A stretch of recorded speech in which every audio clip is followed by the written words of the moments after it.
E aí, pessoal, é, então hoje a gente vai continuar a nossa discussão de mecânica quântica, né?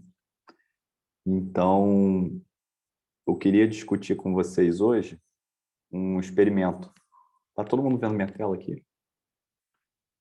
Tá, legal. Então, um experimento muito importante para o desenvolvimento da teoria, né? Que é o experimento da dupla fenda. Muitos de vocês já devem ter ouvido falar.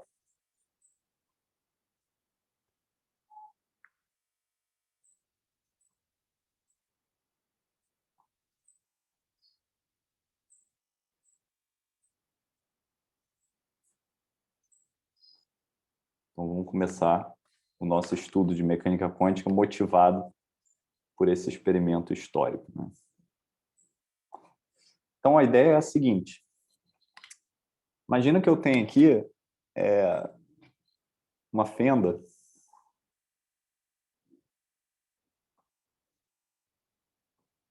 então tem uma parede aqui. A gente vai considerar que essa parede se estende para o infinito, para lá e para cá.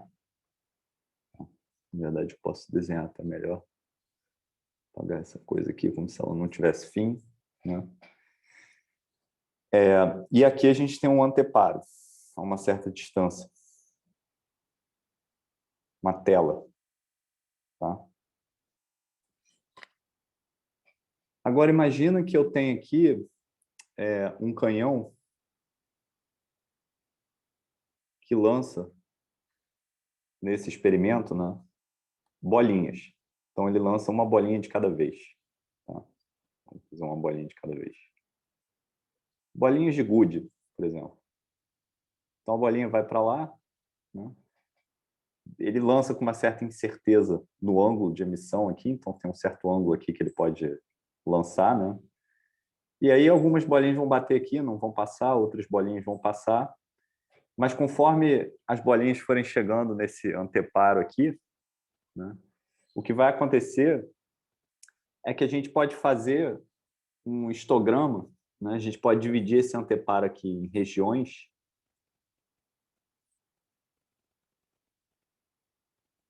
Eu posso até botar como se fosse vários buraquinhos, como se fosse uma mesa de sinuca, né? A bolinha ela entra lá e fica presa. E aí eu posso fazer um histograma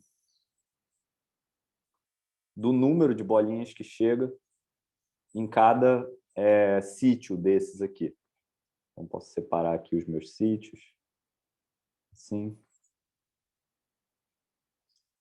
Né? E aí o que vai acontecer é que, como essa fenda daqui ela tem uma largura, né? Uma largura finita, a probabilidade de você encontrar uma bolinha muito longe aqui, lá em cima, por exemplo, no anteparo, é muito baixa, porque essa fenda aqui ela restringe o ângulo máximo que essa bolinha pode chegar. Né? Isso é muito raro. Claro que pode bater aqui na quina, ter um efeito maluco, a bolinha sair girando, aquela tipo efeito de bola de tênis, né? E aí acontece que tem uma chance pequena de você encontrar bolinhas ali, mas é bem menor, é reduzido. E conforme eu vou me aproximando aqui do centro, a chance de eu encontrar a bolinha aqui no centro vai aumentando, vocês concordam? Faz sentido, né? Faz sentido físico isso. Então, o histograma esperado é uma coisa assim, ó.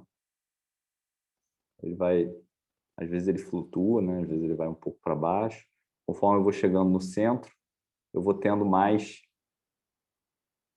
uma distribuição de bolinhas maior. Por aí vai. Uma coisa assim. Que matematicamente eu posso aproximar, né? Se o meu binning, né?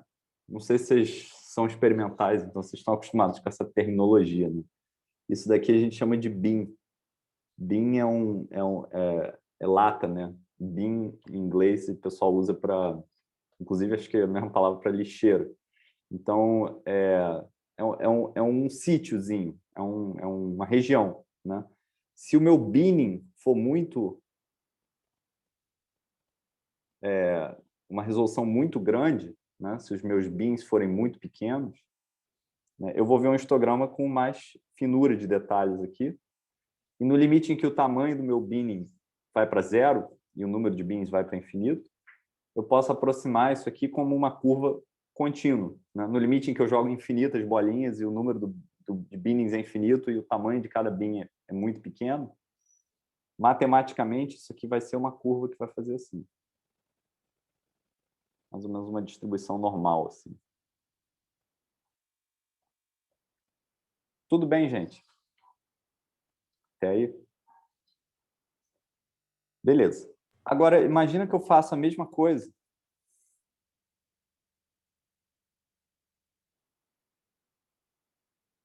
Só que agora, tem aqui o meu canhão, eu vou ter duas fendas.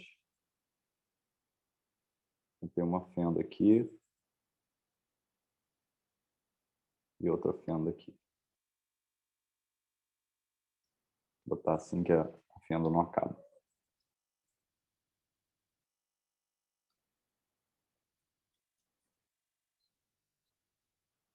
E aqui a gente tem o nosso anteparo, né? Que é o nosso, no fundo é o nosso detector, nosso aparato de medida. E eu continuo lançando bolinhas, tá? Então, uma bolinha clássica, uma bolinha de gude, sujeita às leis de Newton. E esse canhão aqui ele tem uma incerteza, claro, né? No vetor de momento da bolinha, para a direção que ela vai ser jogada, né? Então, é esperado que se eu fizer o meu binning aqui e coletar os dados, né, eu vou ter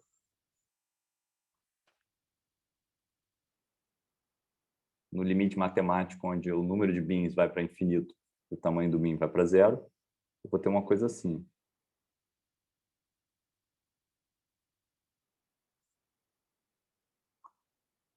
Certo? O que significa dizer esse ponto aqui, por exemplo, é esse ponto aqui, e esse ponto aqui é esse ponto aqui. Então, a probabilidade de eu encontrar, né, as bolinhas num binning que está alinhado com a posição da fenda é maior. Claro que tem uma incerteza, essa incerteza está associada à distribuição de momentos das bolinhas e ao tamanho das fendas e tudo mais. Mas é uma coisa assim, a gente espera que a probabilidade de eu encontrar partículas aqui nesse ponto do meio aqui, né? Vou chamar isso aqui de P1, aqui P3 e aqui P2, né? A probabilidade de eu encontrar em P1 é maior, a probabilidade de eu encontrar em P3 é maior, a probabilidade de eu encontrar uma bolinha num binning aqui no meio, P2, ela vai ser menor, né, qualitativamente falando, por causa dessa parede aqui, né, que define a minha dupla fenda. Certo? Então, isso é o que acontece com bolinhas clássicas, bolinhas de Good. Okay. Agora, e se a gente tivesse lidando, ao invés de bolinha, com ondas? Então, imagina que tudo isso aqui vai ser feito num tanque d'água, certo?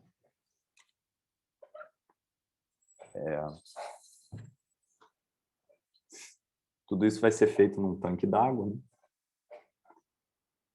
Vou desenhar aqui agora o meu canhão. Na verdade, ele perturba o líquido, né? Perturba o meio onde o experimento está sendo feito e gera ondas.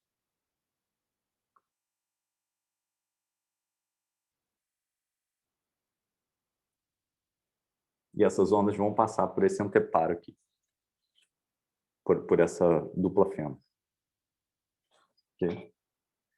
Bom, se eu tampar uma fenda, botar uma coisa que fecha aqui, né? A distribuição de intensidade de onda que vai chegar aqui vai ser uma coisa assim, centrada aqui. Certo? Mesma coisa aconteceria no caso em que eu tampo a primeira fenda, né? Então, se eu fizer assim, ó, é esperado, né?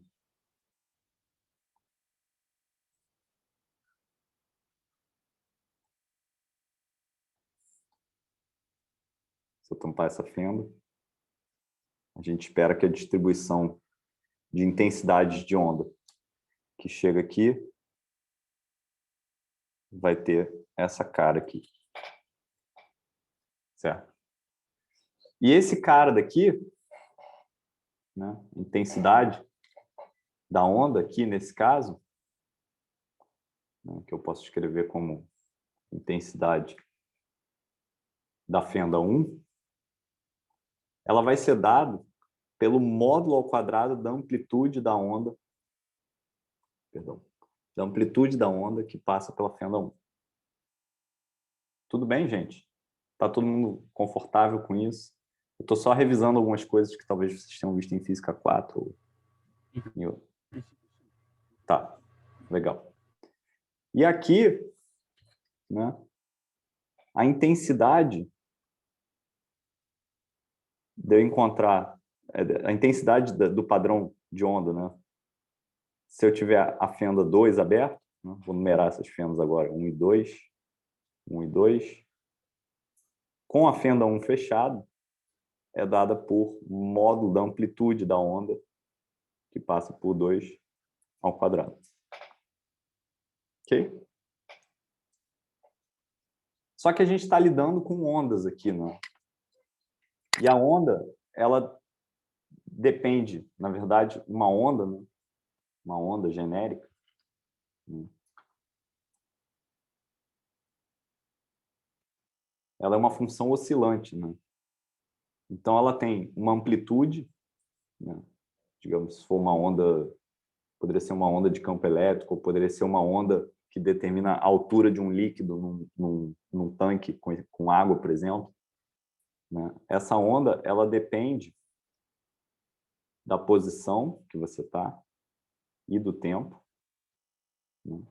E, tipicamente, ela é uma coisa que é a amplitude vezes o cosseno de K vezes a posição, menos ômega-t, ômega é a frequência da onda, né?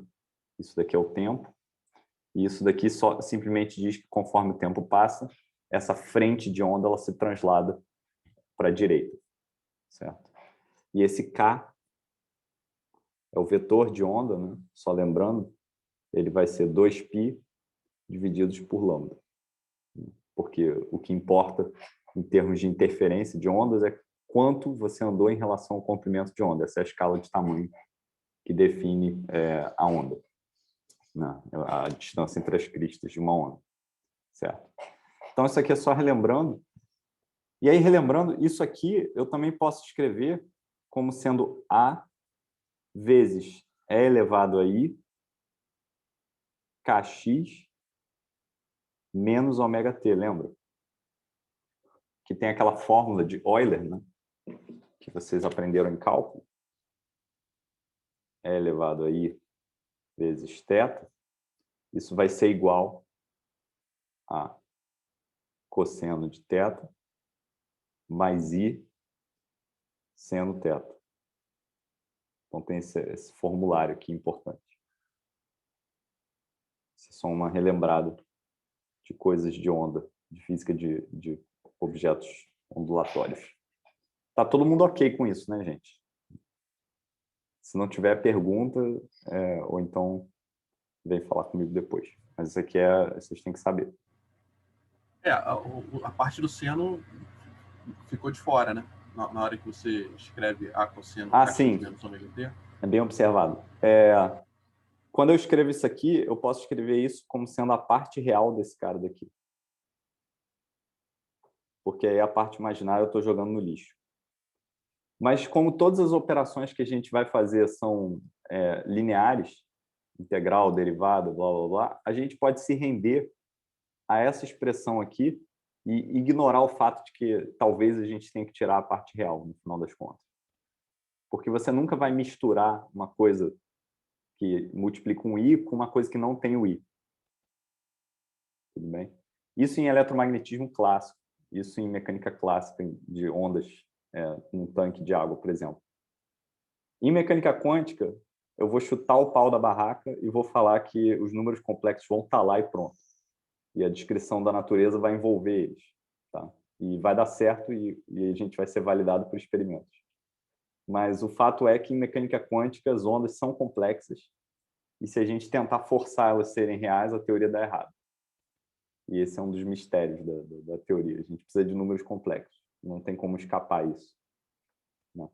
Tem um capítulo enorme na história da filosofia da física de por que os números complexos têm que estar lá em mecânica quântica. Tem discussões enormes sobre isso. Mas, no final das contas, é o experimento que dita esse negócio. Mas, enfim, isso vai vir mais para frente. Por enquanto, pode pensar na parte real, se você quiser, ou se você se sentir mais confortável.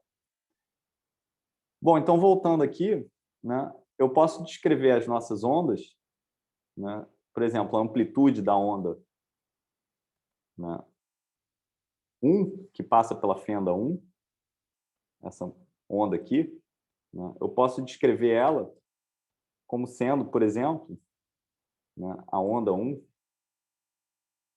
onda, vou botar entre aspas, 1, né, que passa pela fenda 1.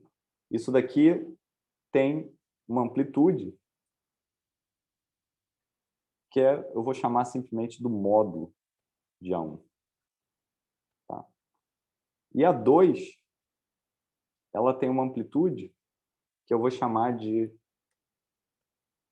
Não é bem amplitude, porque agora eu vou incluir a fase dela. Então, vai ser um A2, que é a amplitude da onda que passa pela fenda 2, vezes E elevado a I delta, uma certa fase. Okay? Agora, o que acontece quando isso daqui é a amplitude da onda 1 e isso daqui é a amplitude da onda 2, né? A partir do qual... Desculpa, eu chamei isso aqui... eu chamei de intensidade, então tá legal. Então, assim, basicamente, a partir dessas amplitudes de onda, né, eu consigo calcular a intensidade tomando o módulo ao quadrado. Okay? Qual que é a intensidade de uma onda que resulta de eu incidir essas ondas planas aqui, passando só pela fenda 1? A intensidade que resulta vai ser dada pelo módulo ao quadrado de A1. Enquanto que a intensidade que resultaria de uma onda passando por uma fenda que só tem a fenda 2 aberta, resultaria do módulo ao quadrado dessa coisa daqui. Só que o módulo ao quadrado de A2 vai ser, lembrando, o módulo de A2 vezes E elevado a I delta, vezes o módulo de A2 vezes E elevado a menos I delta. Porque quando eu faço o módulo, eu tenho que multiplicar um número complexo pelo conjugado dele. E esse cara daqui vai cancelar com esse. Porque esses são números inversos, um inverso do outro.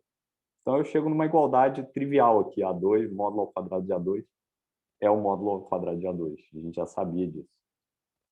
Essa é a intensidade de uma onda resultante por passar essa onda plana só pela fenda 2 aberta.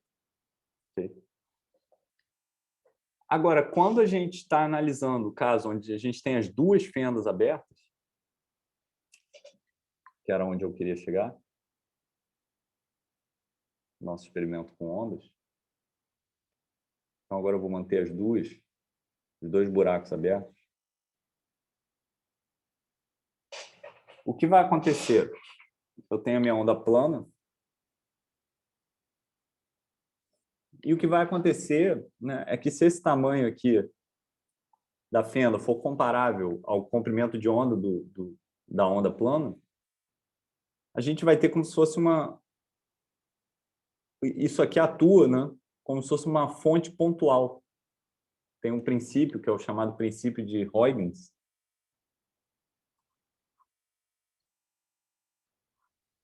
Eu esqueci como é que escreve o nome dele. Huygens. Acho que tem um H aqui. Princípio de Huygens, né? Que diz que quando esse cara daqui tem o tamanho certo, quando ele é comparável ao tamanho do comprimento de onda, né, da nossa onda plana, essas fendas elas atuam como se fossem fontes pontuais. E essas frentes de onda aqui se propagam como ondas esféricas. E aí, em algum determinado momento aqui, elas vão se encontrar, né, as frentes de onda, e elas vão se somar, tá certo? Você vai ter uma soma, né? Em cada ponto do espaço, você vai ter uma soma dessas frentes de onda. Fisicamente, isso faz sentido no líquido, né? Significa dizer que se a altura do líquido, devido a essa frente de onda aqui, for positivo, mas devido a outra frente de onda nesse ponto aqui for negativo, você vai somar uma altura positiva com uma altura negativa e o líquido vai zerar a altura dele. Então, fisicamente, né, em ondas num tanque d'água, por exemplo, isso faz sentido. É compreensível, é intuitivo, né? E o fato de que você pode ter uma amplitude positiva ou uma amplitude negativa vem do fato de que agora você pode ter essa fase aqui, que por sua vez é um cosseno mais i vezes um seno, e esse cosseno ele pode ser positivo ou negativo. E ele pode variar entre -1 e 1. Então, ele carrega essa informação de fase, ele carrega onde na onda você está. Né? Essa fase aqui, ela diz para você se a sua amplitude vai ser positiva, negativa, e, no final das contas, ela vai regular o tamanho da sua amplitude. Né? E para cada ponto do espaço, essa fase vai variar, porque ela depende do espaço. Né? Por exemplo, nesse caso aqui que a gente botou como um exemplo. Né? Claro que podem ter dependências espaciais mais complicadas, mas estou tentando passar a ideia só, conceitual do negócio. Então, a intensidade que a gente vai ver, né, o padrão de intensidade que a gente vai ver no anteparo, vai ser diferente do padrão de intensidade que a gente via antes. Ele vai ser uma coisa assim, ó. Ele vai ter um pico local em frente à primeira fenda. No meio aqui, onde não tem fenda, ele vai ter um pico maior ainda. E depois outro pico simétrico aqui, em frente à outra fenda. Vocês podem fazer esse experimento, né? E esse cara daqui, ele vai essencialmente... Podem ter mais picos aqui, não? Eu estou simplificando, mas o que importa é que a intensidade da onda é maior, nesse caso, com as duas fendas abertas, no ponto onde não tem buraco. Então, esse é um fenômeno característico de ondas. Né? Esse é o fenômeno de interferência.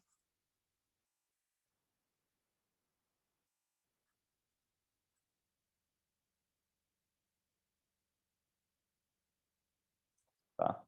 Então, esse é o fenômeno de interferência. Quando você soma ondas, né, elas podem mudar a amplitude local delas. Okay? Como é que fica matematicamente isso? Né? A gente tem que somar amplitudes, é isso que a gente estava discutindo. Então, a intensidade com as duas fendas, a fenda 1 e a fenda 2 abertas, é dado pelo módulo ao quadrado da intensidade, da amplitude A1 mais a amplitude A2. E aí, basicamente, o que vai acontecer quando a gente tomar esse módulo ao quadrado é que isso aqui é igual a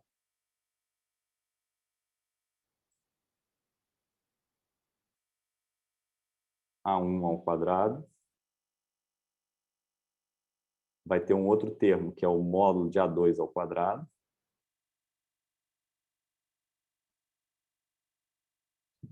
Mais eu vou ter módulo de A1, módulo de A2, é elevado a I vezes a minha fase delta, mais módulo de A1, módulo de A2, é a menos I delta. E isso daqui eu posso reescrever como a intensidade 1 mais a intensidade 2, correspondentes à intensidade quando só a fenda 1 está aberta e quando só a fenda 2 está aberta, respectivamente. Mais 2 vezes a raiz quadrada da intensidade 1 vezes a intensidade 2, né? Vezes o cosseno de delta. Tudo bem, gente? Claro que isso vai depender, né, espacialmente. Isso tudo depende essa intensidade aqui, né? Ela vai ser uma função, né? Todos esses caras aqui são funções de x, onde x é uma coordenada que eu estou definindo agora ao longo do anteparo. Então, x cresce para lá, por exemplo. Tudo bem?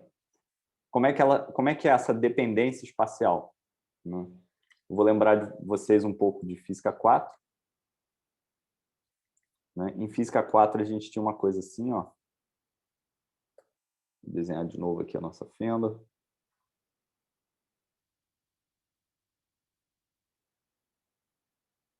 Então, está aqui a fenda, né? Isso daqui é a distância D. É o tamanho desse anteparo do meio. E o nosso detector, nosso anteparo, vai estar lá longe. Então, né, se eu pegar um determinado ponto aqui, digamos, no meio, e outro ponto aqui no meio, né, e eu quero saber qual vai ser a intensidade nesse ponto aqui do anteparo, eu tenho que olhar o caminho percorrido por essa frente de onda aqui, desse ponto do meio até aquele ponto lá do anteparo, e eu tenho que pegar o caminho percorrido daquele ponto do meio ali até esse ponto aqui no anteparo. Agora, se eu tiver no regime onde o anteparo está no infinito, muito longe, que o pessoal chama de o campo longínquo, né? O far field em inglês,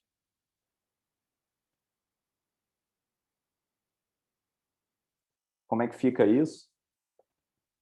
Né? Se o anteparo estiver lá no infinito,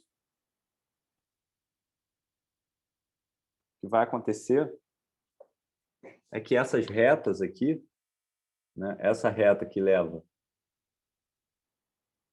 daqui até o ponto e essa reta que leva daqui até o ponto vão ser quase paralelas. Né? Isso aqui é quase paralelo a isso aqui, porque isso aqui está lá no infinito. Então, as retas só se encontram no infinito. Então, são aproximadamente paralelas, tá certo? Agora, tá ruim esse desenho aqui. Vamos tentar fazer um desenho melhor. Agora, aqui está um ponto, aqui está outro. Digamos que o meu ponto está nessa direção aqui, o meu outro ponto está nessa direção aqui, paralelo. Esse ângulo aqui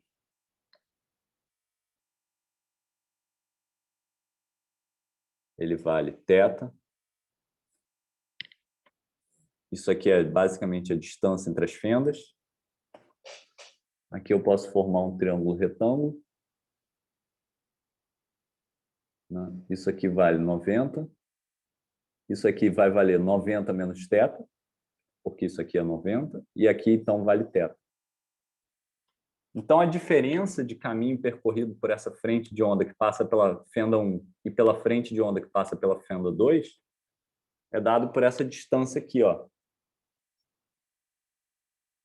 Concorda? Isso aqui é a distância que ela vai percorrer a mais do que o outro. E essa distância é dado por d seno θ. Concorda? Porque isso daqui é d, é a distância entre um anteparo e o outro, a distância entre as fendas, né? Então, isso aqui divididos por d dá o seno de θ.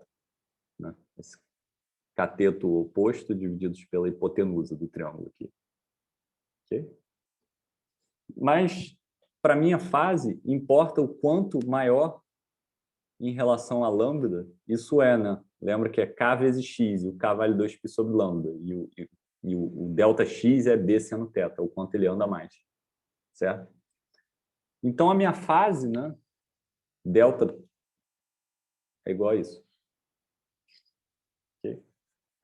Então, essa é a minha fase delta. Né? Então, reparem que esse cara daqui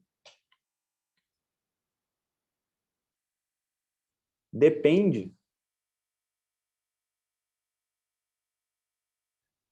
desse ângulo θ. Estão vendo? θ sendo esse ângulo aqui.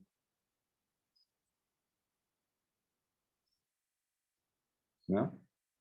Então, conforme eu varro esse anteparo, esse ângulo θ muda, e aí eu vou enxergar esse termo de interferência aqui, que é basicamente o termo responsável por aumentar ou diminuir a intensidade, vai variando, entendeu?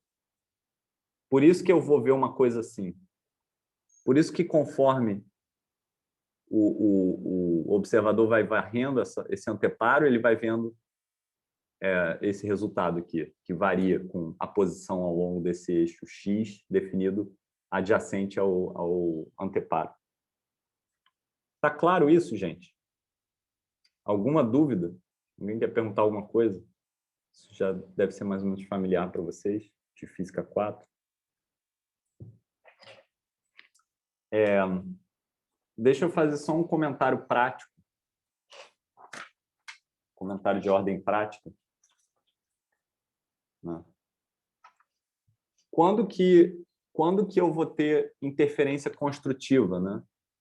Eu vou ter interferência construtiva quando isso aqui for igual a mais 1.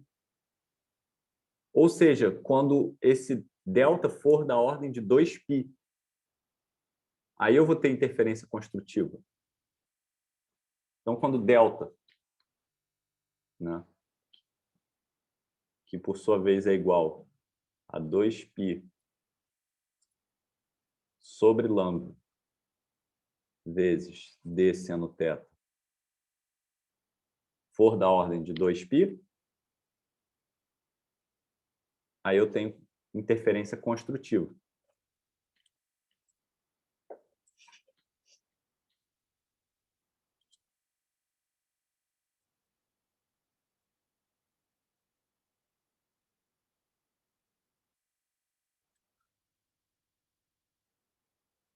Elas vão somar. Né? Isso significa dizer que o ângulo θ satisfaz essa relação. O seno de θ, quando ele for da ordem de lambda sobre d, certo? Né? Isso daqui vai acontecer repetidas vezes, porque isso aqui é um seno, né? Então ele é uma função que se repete, né? Ela é periódica, né? Mas toda vez que esse seno de θ for dessa ordem, eu tenho interferência construtiva. Então isso daqui diz os θs para os quais eu tenho um máximo. Temos um máximo de padrão de interferência. Certo? Isso aqui diz, né, o θ para o qual nós temos um máximo. Né? Então, toda vez que θ for desse valor módulo 2π, nós vamos ter um máximo. Certo? Agora, se d for muito maior que lambda, né, suponha que d é muito maior do que lambda, isso significa dizer que o θ, para você ter um máximo, é muito próximo de 0 graus. Porque isso aqui vai ficar muito próximo de 0, né? E sendo de um ângulo pequeno, é aproximadamente o ângulo. Né? Então, isso daqui significa dizer que se d for muito maior do que lambda, você vai ter essa condição aqui de que o θ é muito pequeno. Né? A distância entre os máximos é muito pequena. E aí você não vai ver interferência direito. Porque quando você olhar no anteparo, né, isso daqui seria uma situação... Estou desenhando aqui o meu padrão de interferência. lento aqui. Então, deixa eu... Então, aqui são os pontos de intensidade, né? Cada distância dessas aqui corresponde a um valor desse ângulo θ, módulo 2π, né? Aqui é um valor θ, aqui é o valor θ mais 2π, aqui é o valor θ mais 4π, por aí vai, né? Se essa condição for satisfeita, essas franjas de interferência vão estar muito próximas uma da outra. E aí eu não vou ver interferência nenhuma porque o padrão de interferência está muito comprimido. Vocês entendem isso? Então eu tenho que tomar cuidado com essa condição aqui só, né? O dele não pode ser muito maior do que se você pegar uma fenda, uma dupla fenda, né? E a distância entre as fendas for muito maior do que o comprimento de onda, você não vai ver interferência desses objetos, dessas ondas. Tudo bem, gente? Até agora? Alguma pergunta, alguma coisa assim? Então, isso foi o experimento da dupla fenda com bolinhas clássicas e com líquidos, né? com fluidos, água num tanque, por exemplo, né? Repara que o resultado de água num tanque é quase igual ao resultado de bolinhas, com exceção, né? Tem essa parte que você soma as intensidades, mas tem um termo de interferência. Isso aqui a gente chama de termo de interferência, né? Agora vamos fazer o mesmo experimento, só que com fótons, certo? Então teve no início do século passado, né? Einstein mostrou, né, através de interpretação de experimentos de efeito fotoelétrico,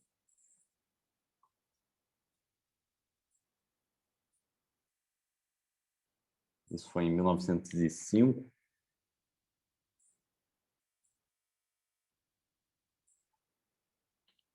que você tem pacotes discretos de energia, né, chamado fótons.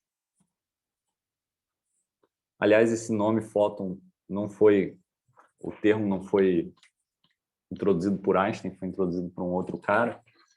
É um paper muito legal, ele fala que a gente tem que dar um nome para esses átomos de luz, e aí ele introduz esse nome fóton, né? E a energia de um fóton é proporcional à frequência dele, e a constante de proporcionalidade é essa chamada constante de Planck. Posso introduzir ela aqui.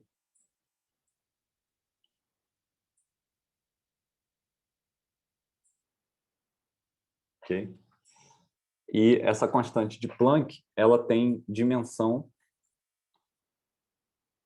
Quando eu escrevo assim, eu quero dizer a dimensão dela, né? Esses colchetes. A dimensão dela é energia vezes tempo.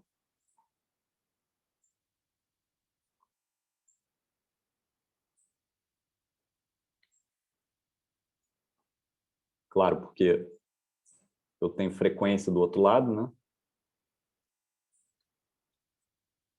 E a unidade de frequência é 1 sobre tempo.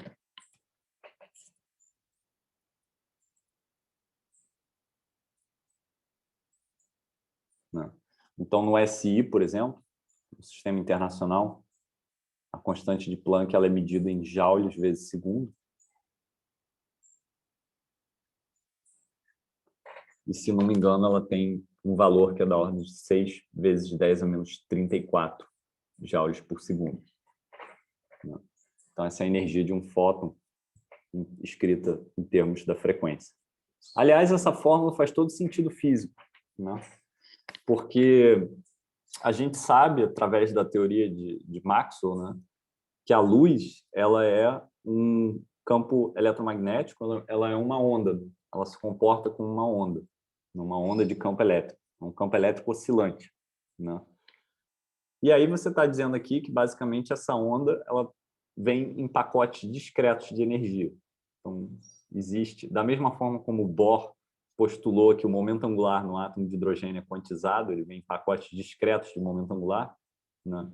O Einstein, né, ele, baseado nesse experimento do efeito fotoelétrico e baseado nos papers do Planck, de 1900, ele postulou que ondas eletromagnéticas também são quantizadas. Elas vêm em pacotes discretos de energia. E esses pacotes discretos de energia a gente chama de fóton, né? E qual que é a energia desse cara? Bom, a energia tem que depender da frequência. Ela tem que ser proporcional à frequência. E isso faz sentido físico, porque se a onda eletromagnética é uma onda com a frequência F, quanto mais frenético ela está oscilando, né? Até você pode pensar numa analogia clássica com uma corda. Se ela está oscilando devagarzinho, ela tem pouca energia, né? Experimenta você botar a mão numa corda que está oscilando a 1 Hz. Agora, bota a mão numa corda que está oscilando a 100 kHz, freneticamente. Então, tipo, você vai se machucar. Então, é fácil de lembrar isso, porque a frequência, né, quanto maior a frequência, faz sentido que maior seja a energia. Então, é uma relação completamente física, né? Só que frequência não tem unidade de energia, você tem que converter, então tem que ter um fator de proporcionalidade. Posso pensar que nem um engenheiro, né, empiricamente. Então, bota uma constante de proporcionalidade lá para converter um para o outro. Sim, já que a gente está falando disso, por enquanto, deixa eu introduzir uma outra coisa, que é a constante de Planck reduzida, que vai aparecer várias vezes. Eu vou representá-la por H cortado, e ela vale a constante de Planck divididos por 2 vezes π. Não tem nada demais nisso, eu só estou introduzindo porque isso vai aparecer tanto, né? Acontece que a gente pode falar de frequência angular, né? Aqui é frequência pura, mas eu posso falar da frequência angular, e elas estão relacionadas por um fator de 2π. Então, eu posso dividir por 2π aqui, multiplicar por 2π em cima. Então, não fiz nada com a fórmula do Einstein, né? Mas aqui agora eu tenho frequência angular, e aqui é a constante de Planck reduzida. Certo? Então, eu posso escrever essa mesma coisa desse jeito aqui também. E aí o valor muda porque a H agora tem que ser dividido por 2π, né? Então você tem que dividir por 6, basicamente. 2π é 6. Bom, então, com isso o pessoal falou, legal, fótons, né? Luz, radiação eletromagnética, é feita de partículas.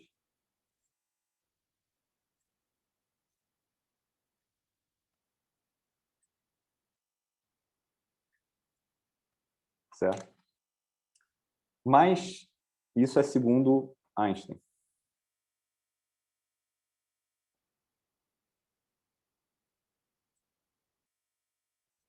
Né? Mas a gente sabe do eletromagnetismo que a luz, ela também é uma onda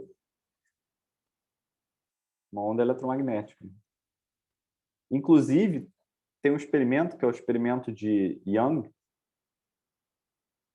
vocês podem procurar, e ele fez esse experimento no século XIX, com uma vela, se não me engano, e ele mostrou a interferência da luz que sai dessa vela. Então, ficou esse conundrum, esse dilema filosófico, assim, é onda ou é partícula? Como é que funciona isso? E aí a gente pode fazer o experimento da dupla fenda com fótons únicos, certo? Pode fazer o experimento da dupla fenda com fótons individuais. E aí o que acontece quando a gente faz esse experimento com fótons individuais? Bom, separei um vídeo aqui para mostrar para vocês. Vocês conseguem ver aqui o YouTube?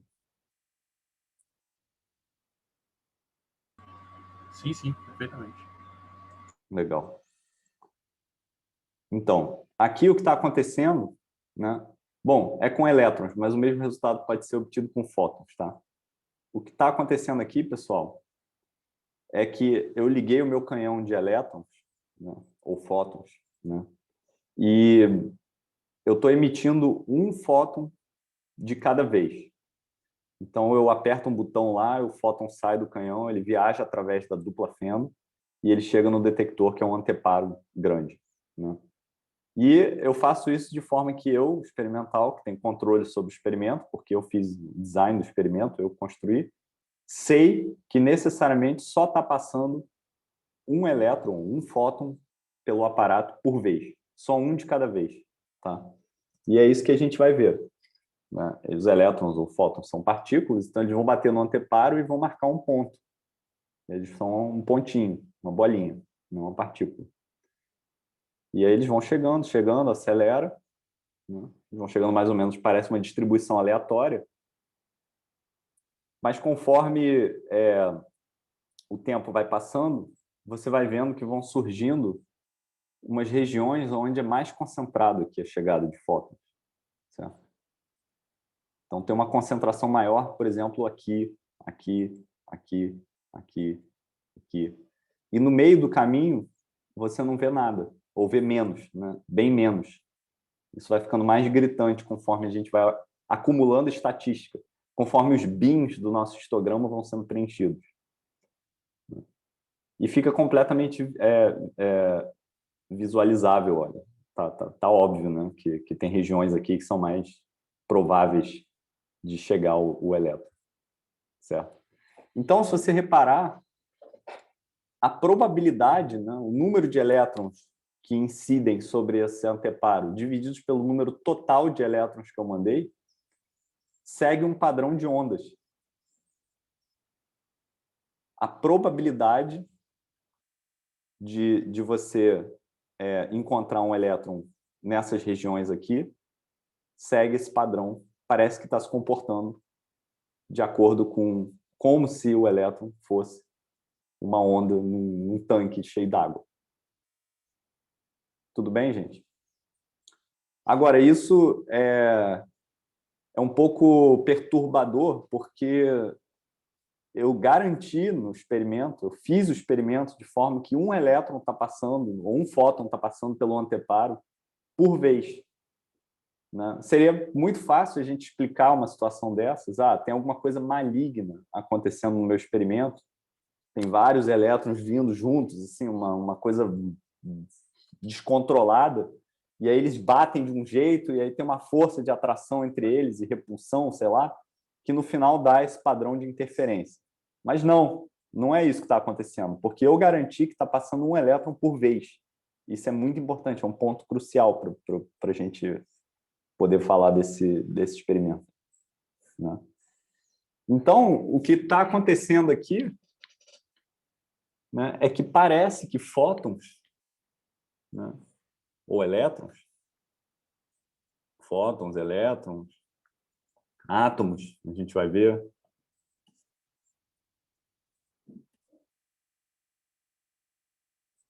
se comportam como ondas.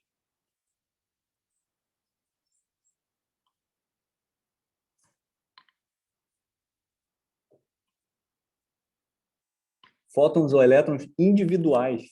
Isso aqui é marcante.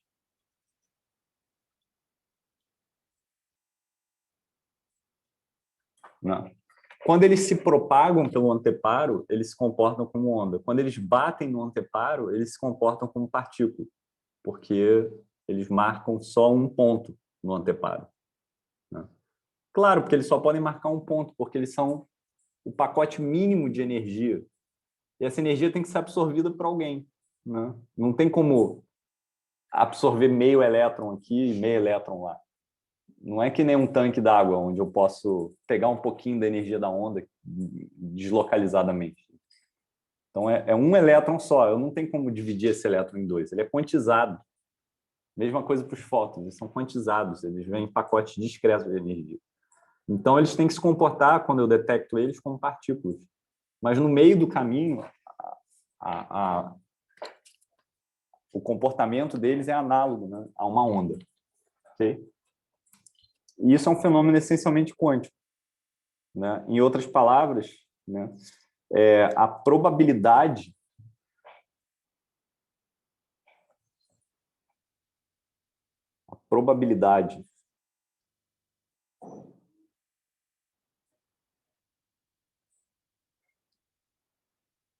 tudo isso é esquemático e conceitual, só para vocês entenderem. Tá? A probabilidade, né, de eu encontrar o meu elétron, o meu fóton, num determinado ponto do anteparo, ela é análoga, ela é dada, né? Eu posso pensar que ela é dada pela soma de amplitudes módulo ao quadrado. Ok? Eu tenho que somar, né, essas amplitudes. Então, tem uma amplitude resultante, que é a soma das amplitudes dela ter passado pela fenda 1, mais a amplitude dela ter passado pela fenda 2, certo? E aí a probabilidade desse cara é dado pelo módulo ao quadrado, análogo a uma onda. Okay?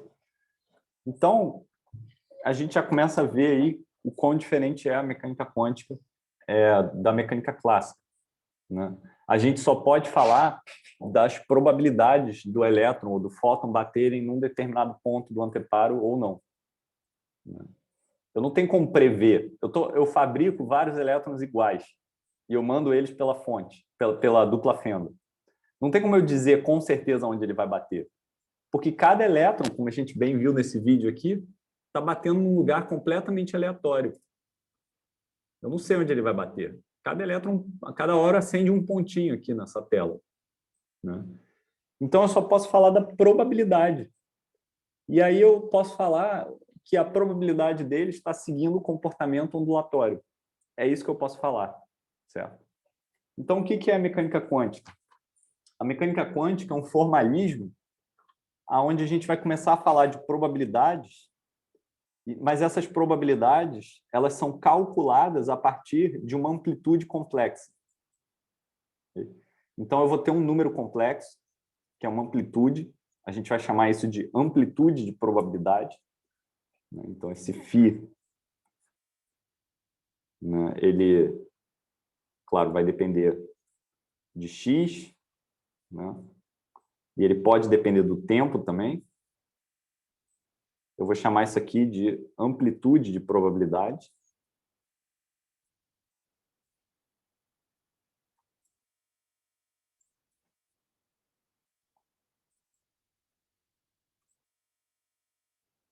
Isso aqui se comporta como uma onda. Então, a gente vai ter uma espécie de equação de onda que governa isso,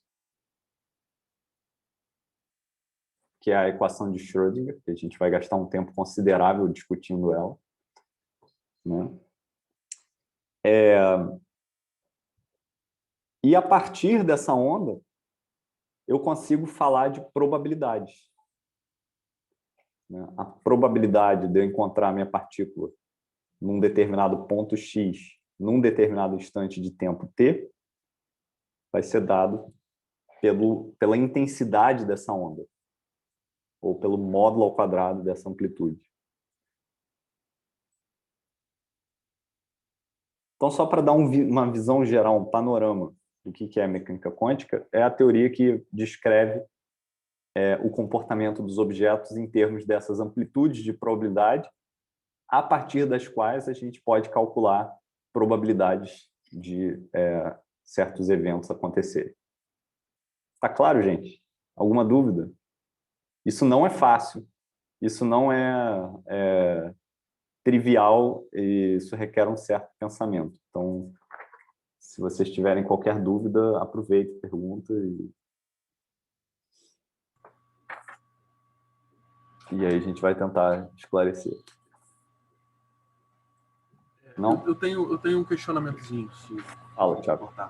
Não, A gente tem aqui a probabilidade dada como um módulo ao quadrado do somatório dos φs, né? Uhum. Esses φs, eles têm unidade? Eles vão ter unidade. Eles vão ter unidade.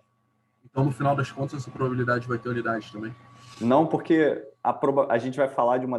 Bom, é porque a gente vai falar de densidade de probabilidade. Então, probabilidade por unidade de intervalo. E aí a gente vai integrar no intervalo e aí a probabilidade em si não vai ter unidade, claro. A probabilidade não pode ter unidade. Pois isso estava... Você está se adiantando um pouco. Não, por não enquanto, quero fazer isso, não. Não, tudo bem. A função de onda, que é a amplitude de probabilidade, né? Isso aqui a gente chama de função de onda. Função de onda. Esse cara aqui. Essa função de onda ela tem unidade. porque o módulo ao quadrado dela vai ser uma densidade de probabilidade, vai ser uma probabilidade por unidade de intervalo. Então, vai depender, essas dimensões, inclusive, vão depender da dimensão do espaço que você está considerando a partícula. Se você está considerando uma partícula que anda numa linha reta, ela vai ter uma dimensão diferente de uma partícula que anda no espaço 3D, por exemplo. Mas a probabilidade em si, claro, não pode ter unidade, porque probabilidade, do ponto de vista frequentista, né, de probabilidades, ela é a razão de dois números.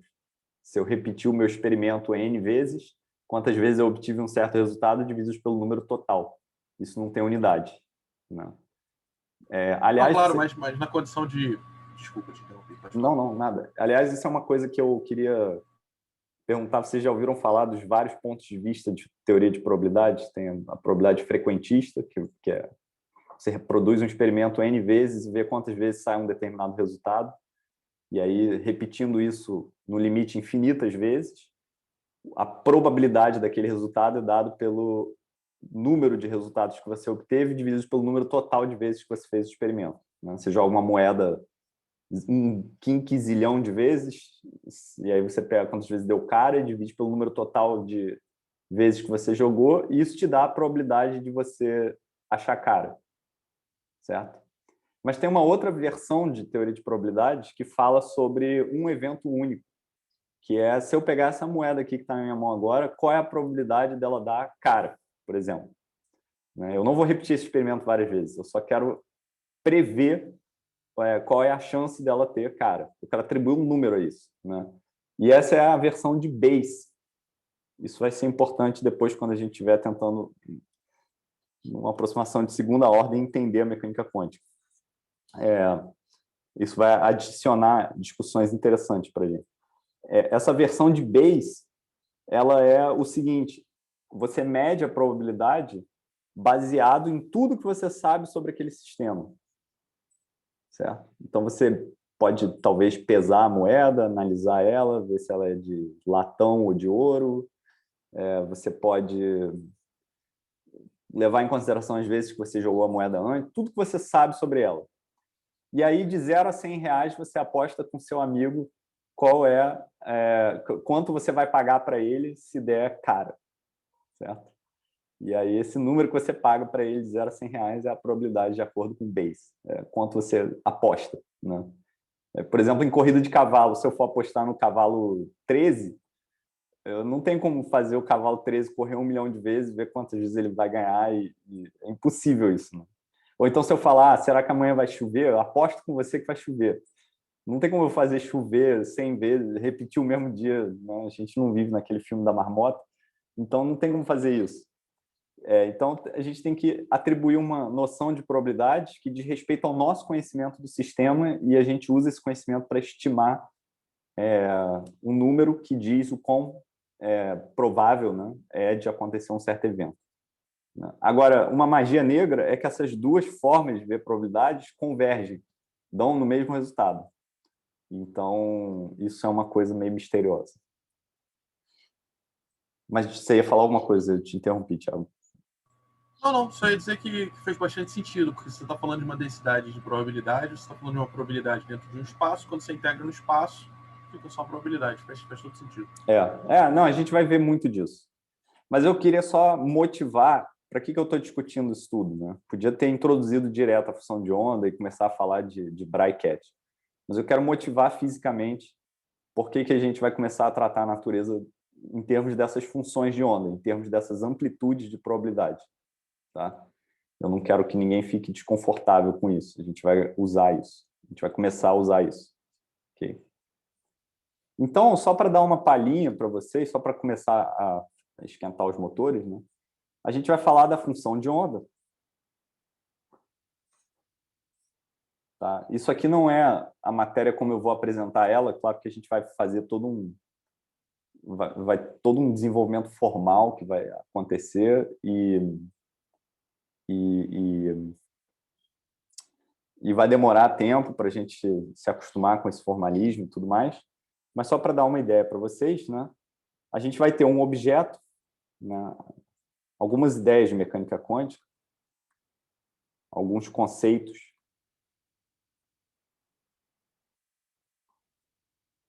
Okay? Então, a gente vai ter esse objeto, que agora eu vou chamar de psi, e ele depende das coordenadas espaciais. E isso é a função de onda.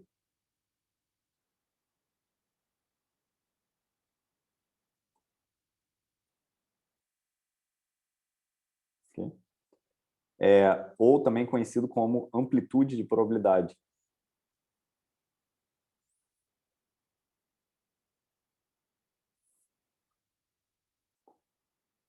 É a função de onda, amplitude de probabilidade, sempre pensando num exemplo físico. Nesse exemplo da dupla fenda com fótons ou com elétrons, como você preferir, pensando que esse psi de x te dá, ele é um objeto matemático a partir do qual você pode calcular a probabilidade de encontrar o elétron num determinado ponto daquela fenda, daquele anteparo. Okay. Como é que você calcula a probabilidade, ou a densidade de probabilidade, né? Por enquanto, vamos pensar só em termos de probabilidade. Você pega esse cara e toma o módulo dele ao quadrado. É isso que você faz. Não. Esse cara aqui, ele é uma função que pertence no domínio dos complexos. Então, isso aqui é um número complexo. Então, pode ser um número imaginário. Por isso eu tenho que tomar um módulo aqui. Tá? Isso é um postulado da teoria. Tô colocando já por debaixo do tapete aqui, já para você, se ninguém reclamar, eu vou deixar. Ele vai ser um número complexo, tudo bem? Isso, claro, é uma função, né? É uma função com infinitos valores. Okay? Só que, repara que funções, né? Isso é uma coisa meio óbvia, ou meio, talvez não tão óbvia, não sei, mas eu gosto de falar. Eu posso enxergar funções como vetores. Eles são a mesma coisa. Okay? Vocês estão acostumados com essa noção de que funções são vetores? O que é um vetor? Um vetor vetor é uma coisa que satisfaz os axiomas de um espaço vetorial. Ele mora num espaço que é a coleção de todos os vetores, né, que definem aquele espaço.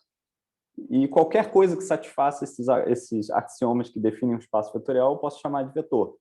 Né? Então, por exemplo, a soma de dois vetores é um vetor, é uma coisa que mora no mesmo espaço. A multiplicação de um vetor por um número escalar é um vetor, ou por um número complexo em geral escalar é um vetor, certo? Então, tem o vetor nulo, que é o vetor que tem todas as entradas dele zero, né? Ou no caso de funções seria a função zero constante. E às vezes eu posso querer, inclusive, definir um produto interno para poder falar do módulo do vetor, poder falar do tamanho dele, essas coisas. E mais um punhadinho de axiomas lá que não interessam muito para a gente. Mas a gente pode pensar em funções como vetores, são a mesma coisa, essencialmente. Né? Então, eu posso pensar numa função de onda dessas, agora falando abstratamente, né? Eu vou ter um conjunto de pontos, vou discretizar só para ficar fácil da gente ver, né? xi, onde i vai de 1 até n. Okay? E aí eu posso fazer um gráfico da minha função de onda, x. Né? Primeiro eu vou fazer o gráfico dela contínua, uma coisa assim. Só que se eu discretizar o espaço, eu vou ter só alguns pontos desse gráfico aqui, discretos, que definem a minha função, né?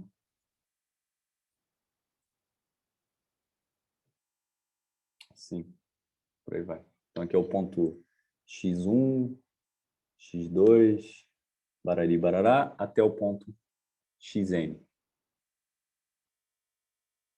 Okay? Então, eu posso representar a minha função psi de x, né, nesse limite discreto, só para dar uma ideia para a gente, como um vetor, né, um pacote de números. Tá? E onde aqui eu vou ter a primeira entrada vai ser o valor da função avaliado nesse ponto discreto x1, depois o valor da função avaliado nesse ponto x2, parari, parará, parará, até chegar no enésimo, valor da função avaliada em xn. Tudo bem, gente? Então, isso aqui, vocês concordam comigo que isso é uma forma de codificar a função, né? Para aqueles de vocês que sabem de programação, vocês fazem isso o tempo todo. Vocês pegam uma coisa e codificam ela. Você definiu uma estrutura aqui que contém a mesma informação da função matemática, só que numa versão discreta dela, né? E aí eu posso definir objetos que eu posso definir assim, ó. Eu posso definir uma base canônica, né? Então, 1, 0, 0. Então, esse cara, por exemplo, ele é 1 na primeira entrada e 0 em todas as outras. E aí eu vou definir esse cara daqui como um representante desse ponto x1, e eu vou colocar esse bracketzinho estranho aqui. Estou definindo uma notação, tá? Então, isso aqui é uma notação para um vetor. Tá? Isso aqui representa o meu vetor canônico, 1, 0, 0, 0, 0, 0. O x2, ele vai ser também um vetor canônico, né, dessa base canônica, mas ele vai ser 0 na primeira entrada, 1 na segunda, e aí 0 em todas as outras, até a enésima entrada lá. E por aí vai. Vou ter n desses caras, né, e o xn vai ser esse cara aqui, 0, 0, 0, parari, parará, e 1 na última entrada. E aí, nessa notação, né, desculpa, gente, isso aqui ficou ruim, parece 1, mas não é, é tudo 0, tá? Aqui ficou pá, pá, pá. Espero que esteja claro. Então, né, eu poderia ter feito uma coisa assim, ó, isso aqui é só uma notação, tá? Eu poderia ter feito uma coisa do tipo x1 com aquela setinha do ensino médio, sabe? Que a gente representava vetores no ensino médio, no ciclo básico, sei lá, com uma setinha em cima, isso é uma notação para um vetor, né? Ou, sei lá, é um vetor normalizado, poderia ser x1 chapéu, às vezes o pessoal representa assim também. Mas eu não quero, eu quero modificar a notação, eu quero introduzir essa notação de Dirac, que representa um vetor como esse bracketzinho aqui. Por enquanto é só um aparato de notação, não vai influenciar em nada para a gente. Mas vocês vão ver que fazer isso depois vai compensar, introduzir essa notação um pouco esquisita. Então, como é que fica a nossa função de onda, né? Já que eu estou falando que isso aqui é um vetor, né, a nossa função de onda, ela vai ser também uma coisa assim, ó. Isso aqui representa, isso aqui é o símbolo que diz que ela é um vetor. Então, isso aqui é o vetor que corresponde ao psi. Eu posso apagar o psi de x aqui, porque não precisa. Então, o vetor que corresponde à função psi de x é o vetor psi, e ele é um cara desse tipo aqui. Tá? Agora, esse cara aqui, eu posso escrever ele como sendo o psi avaliado em x1 vezes 1, 0, 0 em todo mundo, mais o psi avaliado em x2. Não estou só decompondo isso aqui nesses vetores da base canônica, parará, barari, 0, mais um monte de outros termos aqui, n termos, n pode ser tão grande quanto eu quiser, e aqui eu vou ter o psi xn, parari, parará, 0, 0 e 1 no último. Tá bom? Só que isso aqui, claro, é a mesma coisa que psi x1 vezes o meu vetor x1 mais psi x2 vezes o meu vetor ket x2 mais tantos termos quanto eu quiser, psi xn vezes ket xn. Okay? Que eu posso escrever em notação complexa perdão, em notação compacta, como N, não, perdão, Jzinho indo de 1 até N, psi de xj, xj. Então, esse objeto aqui, ele carrega as informações sobre a minha função e ele faz isso com uma resolução que fica cada vez melhor conforme eu aumento o número de pontos que eu estou considerando aqui na minha linha reta. Então, se eu considerar 1000 pontos, eu vou ter uma resolução pior do que se eu considerar 10.000, ou 1 milhão, ou 100 milhões de pontos, e por aí vai. Em compensação, quanto mais pontos eu pego, maior o número de vetores que eu preciso para especificar, né? Maior o número de vetores nessa base canônica que eu preciso para especificar o meu vetor função. Então, a dimensão do meu espaço cresce conforme eu aumento a resolução com a qual eu codifico essa função aqui. Uma função na linha reta, ela é contínua, o que significa dizer que ela tem infinitas componentes no vetor que define ela. Porque ela é contínua. Pensa num número, pensa em dois números muito próximos, tão próximos quanto você queira. Agora enfia um número lá dentro. E aí faz esse processo infinitas vezes. Né? Esse é o contínuo. Então, esse cara daqui, ele tem infinitas dimensões. Né? A função matemática, psi de x, que mora lá nos céus de Platão, no mundo platônico, ela é um vetor que tem infinitas coordenadas. Ele mora num espaço vetorial de dimensão infinito. Certo? E é um espaço de dimensão vetorial infinito sobre o corpo dos complexos, porque cada carinha desses aqui é um número complexo. Cada componente de vetor, cada amplitude de probabilidade é um número complexo. Certo? Então, a matemática que a gente tem que desenvolver para falar de elétrons e fótons e átomos é a matemática de espaços vetoriais de dimensão infinita sobre o corpo dos complexos. Então é isso, apertem os cintos, porque a gente vai ficar falando disso agora durante o próximo mês. Tá? Estou só motivando a introdução desse jargão todo.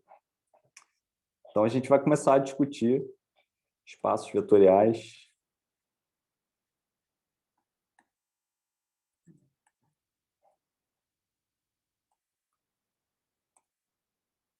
de dimensão infinita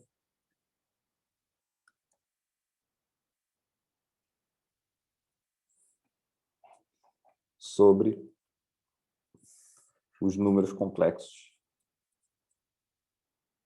Então, esse é o tipo de monstro que a gente vai lidar em geral. Às vezes, a natureza vai ser benevolente, ela vai presentear a gente com alguns sistemas que têm dimensão finita, como no caso do spin, por exemplo.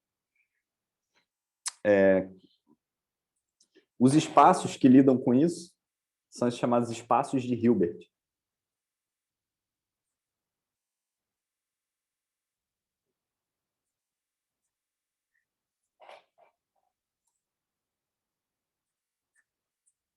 Eu estou só introduzindo conceitos, só mencionando os nomes soltos, assim, para vocês irem, para aqueles de vocês que nunca ouviram falar de nada disso, já começarem a ir antenando para essas coisas, por enquanto. Não. Um espaço de Hilbert ele é mais que um espaço vetorial. Por exemplo, um espaço de dimensão finita, né? Um espaço vetorial de dimensão finita. Eu não sou a pessoa mais qualificada, matematicamente falando, para descrever essas coisas para vocês, com todos os pingos nos is, como um matemático gosta. Mas eu vou dar a visão física, como os físicos usam isso. Né? O físico faz uma lambança do que os matemáticos depois vem consertando atrás. Então, a gente vai ver do ponto de vista prático mesmo, até porque esse aqui é um curso é o primeiro curso de mecânica quântica de várias pessoas, então não é muito útil, do ponto de vista da física, começar com uma série de definições abstratas. A gente quer aprender a usar a teoria e quer ganhar um senso de como é que essa teoria funciona no mundo real. Tá? Então, essa é a minha nota de rodapé para desrespeitar o formalismo matemático de vez em quando, mas a gente vai aprender, em compensação, a usar a teoria de uma forma prática. Eu vou tentar dar umas explicações sobre essas coisas com mais calma. Então, a gente vai ter que desenvolver isso. Só que a gente vai desenvolver isso nessa chamada notação de Dirac.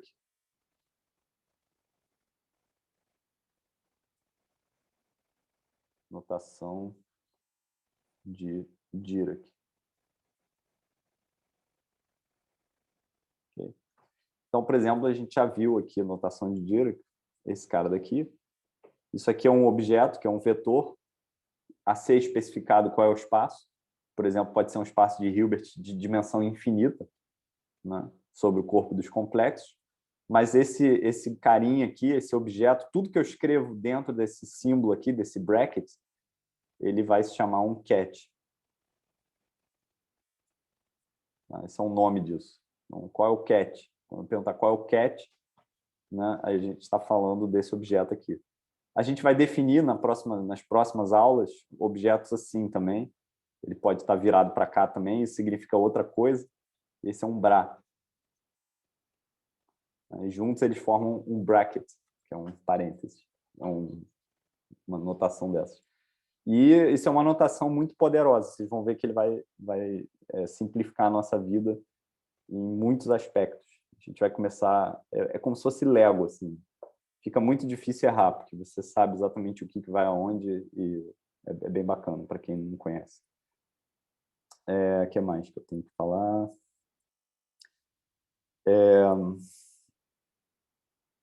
Notação de Dirac. Sim. Então, o estado de um objeto físico, pelo menos um elétron, um fóton ou um átomo, né?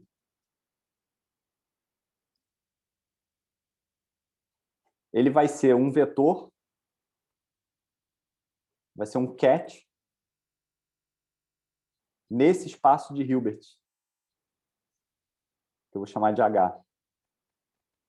Ele vai pertencer a esse espaço H. Esse espaço vai ser o espaço de dimensão infinita, né? No caso da posição, no caso que a gente está observando a posição, falando da posição do objeto, né? Da onde o fóton bate no anteparo, por exemplo. Isso vai ter dimensão infinita, porque esse ket ele é uma função, e essa função é como se fosse um vetor com infinitas componentes, né? E o estado do meu sistema, que é um objeto matemático a partir do qual eu posso calcular probabilidades do resultado de medidas, vai ser um vetor nesse espaço de Hilbert de dimensão infinita. Tá? Isso é em contraste com o que a gente viu na aula passada, onde o estado num sistema clássico, de uma partícula clássica, era um pontinho no R6. Né? Então, são conceitos diferentes de estado, mas a gente vai começar a tratar essas coisas em mecânica quântica. Bom, gente, eu vou parar por aqui. E na próxima aula vai ser online, quer dizer, vai estar no YouTube na segunda-feira. E eu vou fazer uma revisãozinha de transformada de Fourier. Eu já tinha preparado aqui, mas eu acabei falando demais. Porque como a gente vai lidar com funções agora, a gente, né, com espaços vetoriais de funções, a transformada de Fourier é essencial para a gente poder continuar a nossa discussão. Então, transformada de Fourier na próxima aula. Vou parar de gravar agora.